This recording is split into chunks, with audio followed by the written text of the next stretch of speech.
예, 오늘 말씀의 제목은요, 행복의 비결입니다. 행복의 비결. 요한일서 3장 18절에서 24절 말씀인데요. 행복의 비결에 대해, 행복의 비결이 무엇일까? 행복의 비결. 우리 모두에게 주어진 것 중에 한 가지 공평한 것이 있는데, 다른 것은 다 불공평할지 몰라도 딱 한 가지는 공평한 게 있어요. 그것이 뭐냐면요. 그것은 바로 24시간이라는 하루의 시간이에요. 누구에게는 25시간이 주어지고 또 누구에게는 23시간이 주어지는 것이 아니라 이 하루라는 24시간은요. 우리 모두에게 어린아이에서부터 어른에 이르기까지 우리 모두에게 공평하게 주어집니다. 그 하루를 어떻게 사용하느냐에 따라 이 하루의 삶의 질이 달라지고요. 그 하루의 삶의 질이 모아지게 되면은 여러분 한 달이 달라지게 되고 1년이 달라지게 되고 또 인생이 달라지게 됩니다. 어떤 사람은 하루를 살 때 행복하게 사는 사람이 있고요. 또 어떤 사람은 하루를 사는데 불행하게 하루를 시작하고 하루를 마치는 사람이 있습니다. 왜 똑같은 하루를 살고 있는데 어떤 한 사람은 행복하고 또 어떤 한 사람은 불행한 것일까요? 그렇다면 행복과 불행을 결정하는 것은 과연 무엇일까요? 여기서 행복과 불행은요, 타인이 아니라 우리는 자꾸 이렇게 나를 배제하고 타인에 대해서 이렇게 불평을 하고 핑계를 대는데 이 행복을 우리는 날마다 이 행복과 불행은요, 타인이 아니라 나 자신에 의해, 나의 마음에 의해서 결정된다라는 것입니다. 우리는 날마다 행복하게 살 수 있어요. 아멘이십니까? 예. 그런데 또는 반대로 우리는 날마다 불행하게 살 수 있어요. 여러분, 그것은요, 우리의 마음 먹기에 달려있다라는 거예요. 우리의 마음이 행복한 쪽으로 흐르느냐, 아니면 불행한 쪽으로 흐르느냐에 따라서 오늘 하루가 달라지게 된다라는 말씀이에요. 하나님은요, 하나님의 자녀인 우리 모두가 불행한 것을 원하실까요? 아니면 행복하기를 원하실까요? 관심 없으십니까? 예. 하나님은 하나님의 자녀인 우리가 자녀가 행복하기를 원하는 것처럼 하나님 또한 우리 모두가 행복한 삶, 이 풍성한 삶을 살기를 원하고 계셔요. 기뻐하기를 원하고 계셔요. 감사하기를 원하고 계시고 우리의 입술에서 날마다 찬양이 흘러나오기를 원하고 계세요. 자, 여러분은 무엇을 선택하시겠습니까? 행복을 선택하시겠습니까? 불행을 선택하시겠습니까? 여러분에게 달려 있습니다. 목사님, 저는 행복을 선택하고 싶은데요. 나의 환경은 나를 도와주지 않습니다. 환경이 중요한 게 아니에요. 내 마음이 중요하다라는 말씀입니다. 이 땅에 있는 모든 사람들의 마음에는요, 행복을 소원하는 마음이 있습니다. 행복하지 않고 싶은 그 마음을 가진 사람이 과연 이 땅 가운데 있을까요? 그런데 행복은 멀리 있는 것이 아니라 여러분 가까이에 있습니다. 사람들은 그것을 모르고 먼 데서 행복을 찾으려고 합니다. 앞서 말씀드렸듯이 이 행복은 우리의 마음에 있다라는 것이에요. 멀리 있는 것이 아니라 우리의 마음에 있다라는 것입니다. 어떤 마음으로 이 세상을 우리가 또 바라보느냐에 따라서 우리는 행복하다, 행복하지 않다라는 것이 결정이 됩니다. 행복하지 않는 사람들은요, 꽃이 안 보여요. 그렇죠. 마음에 여유가 없고 마음이 어둡기 때문에 아름다운 꽃도 볼 수가 없다라는 거예요. 눈앞에 펼쳐지는데. 근데 어떤 사람은 와, 꽃이 이쁘다. 어디?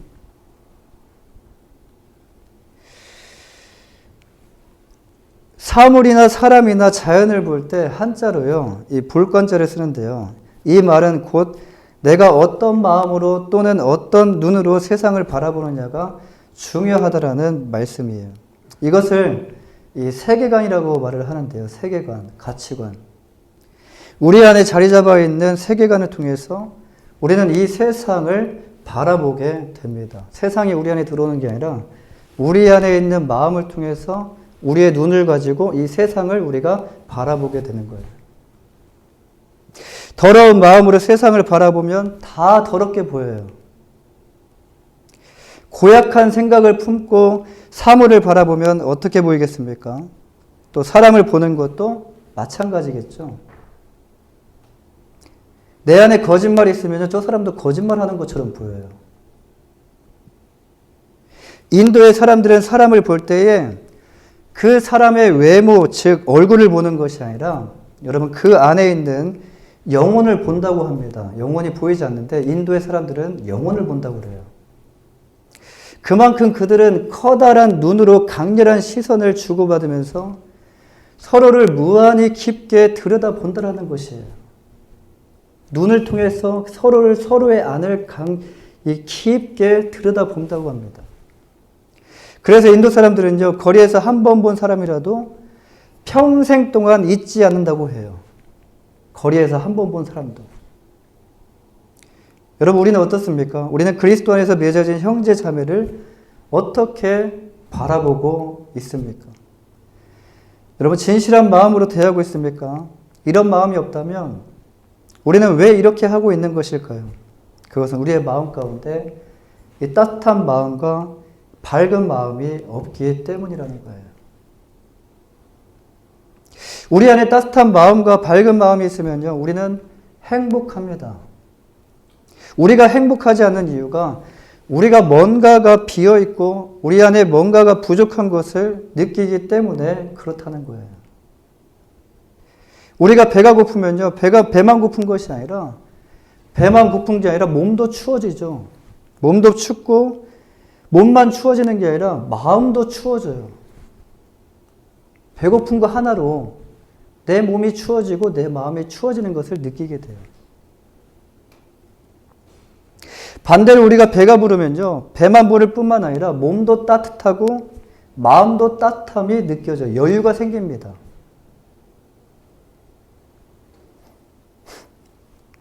이와 같이 우리의 마음에 따뜻한 마음과 밝은 빛이 있으면요, 여러분, 우리는 행복함을 느끼게 된다는 거예요. 그렇다면 무엇이 우리를 행복하게 하는 것일까요? 행복은 복잡하지 않습니다. 정말 단순해요. 우리를 행복하게 하는 것은요, 바로 오늘 말씀처럼 서로 사랑이에요. 사랑 나눔입니다.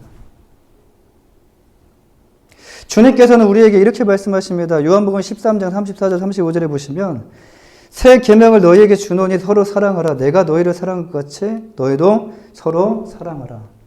너희가 서로 사랑하면 이로써 모든 사람이 너희가 내 제자인 줄 알리라.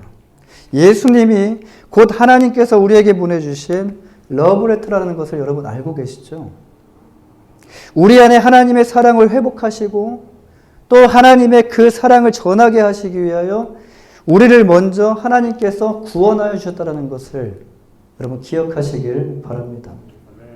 우리가 잘나서 우리가 뭐 대단해서 이렇게 해서 하나님께서 우리를 구원하신 것이 아니라는 것.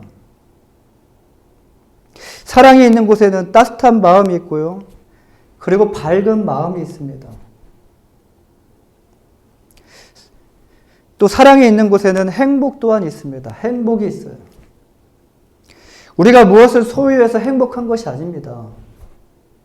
내 손에 무엇이 쥐어져서 행복한 것이 아닙니다. 행복할 수도 있습니다. 그러나 그 행복은 잠시예요.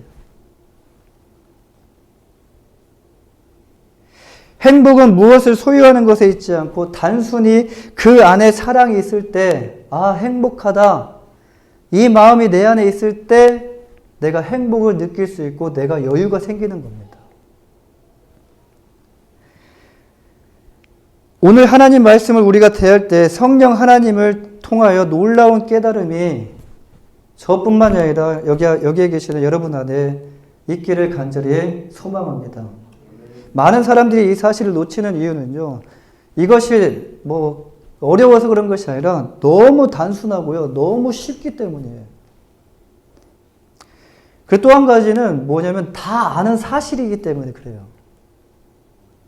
지금도 아마 제가 요한일서를 계속 설교하면서 말씀을 전하면서 사랑하라 사랑하라라고 말씀하니까 오늘 또 사랑이야 라고 귀를 아마 닫으시는 분도 계실 수 있어요. 다 아는 얘기인데 예. 귀를 닫게 되면 어떻게 되죠? 졸리게 돼요.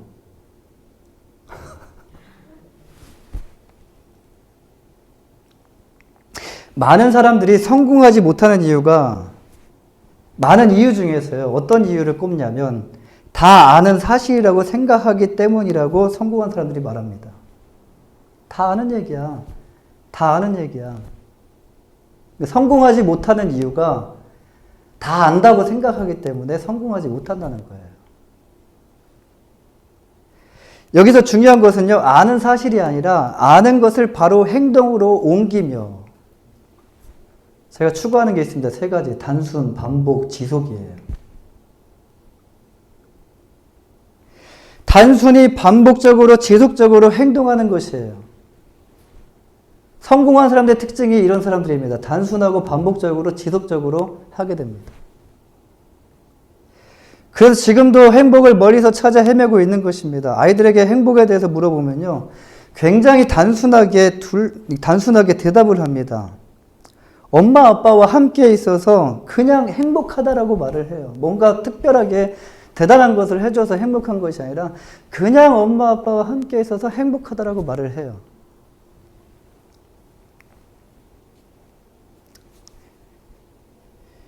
여러분 저희 집에 옛날에 식탁에 의자가 4개가 있던 적이 있었어요. 4개. 저희 식구는 몇 명이죠? 5명이에요. 항상 1개가 부족했어요.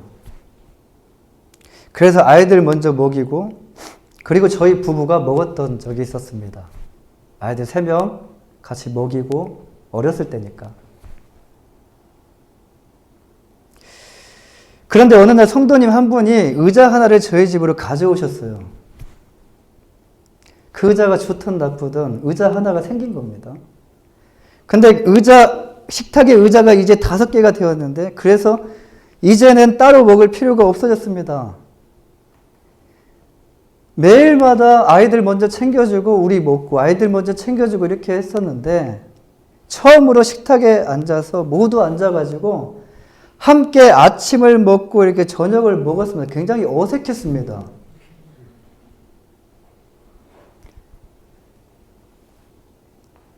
근데 어색했는데 저와 아내는 기분이 참 이상했지만 음식이 많고 적음을 떠나서 음식이 좋고 또 나쁨을 떠나서 식사를 하는데 우리의 마음에 말로 표현할 수 없는 행복이 밀려오기 시작했다는 거예요. 와, 행복하다. 그냥 얼굴에 그 웃음이 그 모습을 볼 때 너무 가득해지는 겁니다.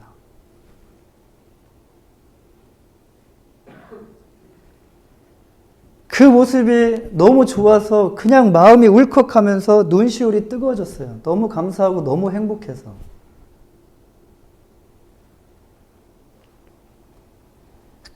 아내에게 물어봤습니다. 나하고 똑같은 마음인지. 그랬더니 아내도 나와 동일한 마음을 느꼈다라고 그래요. 아이들도 함께 셋이 나란히 앉고 엄마 아빠와 함께 식사를 하는 그 모습을 보니까 아이들도 행복한 그 모습이 보이는 거예요. 사랑하는 여러분, 사랑은 보이지 않습니다. 그래서 우리는 이것을 가볍게 여길 수 있고요. 이것에 대해서 그냥 경시 여기고 무시할 수도 있습니다. 하지만 사랑이 없으면 그 사람은요, 그 어느 누구도 절대로 행복할 수 없다라는 거예요. 사랑은 행복을 여는 열쇠이기 때문입니다. 하나님의 사랑 안에 우리가 거할 때 우리가 참된 행복을 누릴 수 있으며 또한 우리가 말과 혀로만 사랑하지 않고 행동과 진실함으로 우리가 사랑으로 다가갈 수 있다는 것입니다. 오늘 본문 18절에 보시면요. 18절 말씀에 자녀들아 우리가 말과 혀로만 사랑하지 말고 행함과 진실함으로 하자. 행함과 행동과 진실함으로 사랑하라는 것이 무엇일까요? 저는 이것이 무엇인지 여러분에게 굳이 말씀을 드리지 않아도 다 알고 계실 거라는 것을 믿습니다. 아이들을 한번 보십시오. 아이들은요, 이 사랑이 진심이 담겨진 사랑인지 아닌지를 확실하게 구분합니다. 다 알고 있습니다. 그런데 이 사랑은 아이들 또한 구분하고 있는데 여러분 어른도 이 사랑을 모를까요? 우리 또한 무엇이 진실한 사랑인지 우리는 다 알고 있어요. 그런데 이 사랑은요, 예수님의 사랑을 경험한 사람만이 줄 수 있는 사랑이라는 거예요. 먼저 예수님께서 나를 위하여 어떤 일을 당하셨는가가 머릿속에 지식의 이 경험뿐만 아니라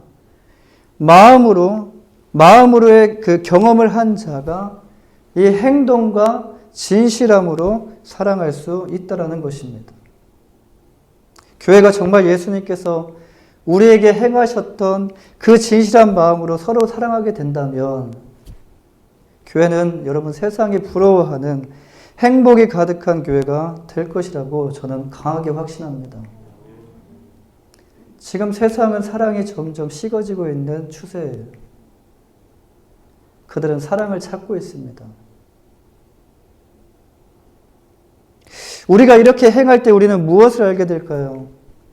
오늘 본문 19절을 보시면 뭐라고 말씀하시죠? 다 같이 읽어보겠습니다. 시작. 이로써 우리가 진리에 속한 줄을 알고 또 우리의 마음을 주 앞에서 굳세게 하리니. 첫 번째로 우리가 서로 사랑을 실천할 때 우리는 서로를 보면서 우리는 하나님의 진리 안에 있다는 것을 깨닫게 될 것입니다. 여기서 하나님의 진리는요, 곧 하나님의 말씀이며 하나님의 뜻을 의미합니다. 우리가 주님의 마음으로 이 사랑한다라는 것은 우리가 하나님의 말씀 안에 거하고 있다라는 것을 증명하는 겁니다. 두 번째로 우리가 서로 사랑을 실천할 때 우리는 하나님 앞에서 확신을 갖게 될 것이라는 거예요. 여기서 확신은요, 주님께서 우리 안에 성령을 통하여 주시는 마음인데요. 주님의 빛이 우리 안에 비춰졌을 때 우리는 우리 안에 있는 많은 더러움을 발견하게 됩니다. 빛이 비춰지기 전까지는 어둠 가운데 있기 때문에 내가 더러운지 더럽지 않은지를 잘 몰라요. 근데 불을 켰을 때 우리가 얼마나 더러운지를 알 수가 있습니다. 때문에 우리가 주님의 영광스러운 빛에 다가가면 갈수록 우리는 더 더럽고 죄스러운 우리 자신의 모습을 발견하게 된다는 거예요. 그러면 우리는 확신이 아니라 불확신이 우리의 마음 가운데 생기게 됩니다. 우리는 우리 스스로 하나님 앞에 설 수 없습니다. 누군가가 우리를 인도해야 하는데 그분이 바로 우리에게 주신 성령 하나님이라는 말씀이에요. 성령 하나님을 통하여 우리에게 주신 확신의 마음을 가지고 이 확신의 마음을 가지고 우리는 담대하게 하나님 앞에 설 수 있게 된다는 것입니다. 사랑하는 여러분, 주님께서는 오늘 또 이 자리에 우리와 함께 하신 줄 믿습니다. 또한 우리에게 주님의 계명을 동일하게 지금 이 자리 가운데서 우리에게 동일하게 말씀해 주시고 계십니다. 요한일서 3장 21절에 보시면요. 21절 말씀 함께 보겠습니다. 시작. 사랑하는 자들아, 만일 우리 마음이 우리를 책망할 것이 없으면 우리 하나님 앞에서 담대함을 얻고. 주님께서 우리에게 주신 서로 사랑하라라는 이 계명이 우리 교회 안에서부터 실천되어지기를 간절히 소망합니다. 여러분, 교회를 보십시오. 가정을 보십시오. 여러분, 학교를 보십시오. 학교에 지금 왕따의 문제가 굉장히 심각하다고. 또 직장과 사업장, 그리고 사회가 무너지고 있는 것을 여러분 한번 보십시오. 왜 이 사회가 무너지고 있고 왜 직장, 공동체가 왜 자꾸 무너지고 있는 것일까요? 다른 요인을 찾으려고 하지만 여러분 그 요인은 그들을 충족시킬 수가 없어요. 딱 한 가지 요인 때문에 이것이 점점 무너지고 있다는 것입니다. 그 안에 사랑이 점점 없어지고 있다는 거예요. 사랑이 있는 곳에는 절대로 무너지지 않습니다. 하나님의 사랑이 이제 이 말씀을 받은 우리 교회로부터 가정으로, 직장으로, 사업장으로, 학교로, 지역사회로 이르기까지 흘러가기를 주님의 이름으로 간절히 축원합니다. 하나님의 자녀된 우리 모두가 이렇게 하나님의 계명을 지킬 수 있는 이유가 과연 무엇일까요? 요한일서 3장 24절에 보시면 하나님의 계명을 지키는 사람은요, 하나님 안에 있고 하나님은 그 사람 안에 계십니다. 하나님께서 우리에게 주신 성령을 통해 하나님이 우리 안에 계신 것을 압니다라고 말씀하셔요. 그 사람이 하나님 안에 있고 하나님은 그 사람 안에 계시기 때문이라는 거예요. 이것을 어떻게 할 수 있습니까? 하나님께서 우리에게 주신 성령 하나님을 통하여 이 사실을 우리가 알 수 있다라는 말씀이에요. 우리 안에 주신 성령 하나님을 통하여 하나님의 계명인 서로 사랑을 우리가 지킬 수 있다라는 것입니다. 우리가 지키는 것이 아니라 우리 안에 주신 성령 하나님을 통해서 서로 사랑을 실천할 수 있도록 해 주신다는 말씀이에요. 사랑하는 여러분, 행복의 비결은요, 바로 하나님께서 우리에게 주신 서로 사랑에 있습니다. 교회의 부흥의 비결이 무엇인지 아십니까? 서로 사랑입니다. 하나님의 사랑을 알고 우리가 그 사랑을 이웃에게 실천할 때 교회는 점점 강해지게 됩니다. 교회는 점점 든든해지게 됩니다.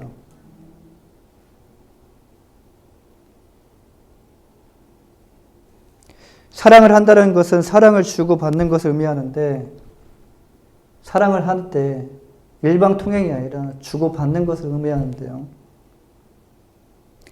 그런데 우리 자신이 할 수 있는 것은요, 받는 것이 아니라 주는 것을 할 수 있어요. 무엇을 해야 됩니까? 우리는 받는 것은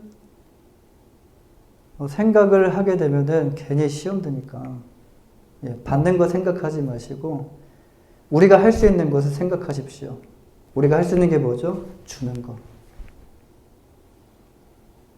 우리에게 주신 그리스도의 사랑이 우리 자신을 통하여 이제 가정에, 직장에, 사업장에, 학교에, 지역사회에 이것이 실천되어지게 될 때 비로소 여러분은 이 행복이 무엇인지, 이 진정한 행복에 대해서 느끼게 되실 것입니다. 이 사랑을 실천하는, 그리스도의 사랑을 실천하는 한 주가 되시기를 주님의 이름으로 간절히 축원합니다. 기도하겠습니다.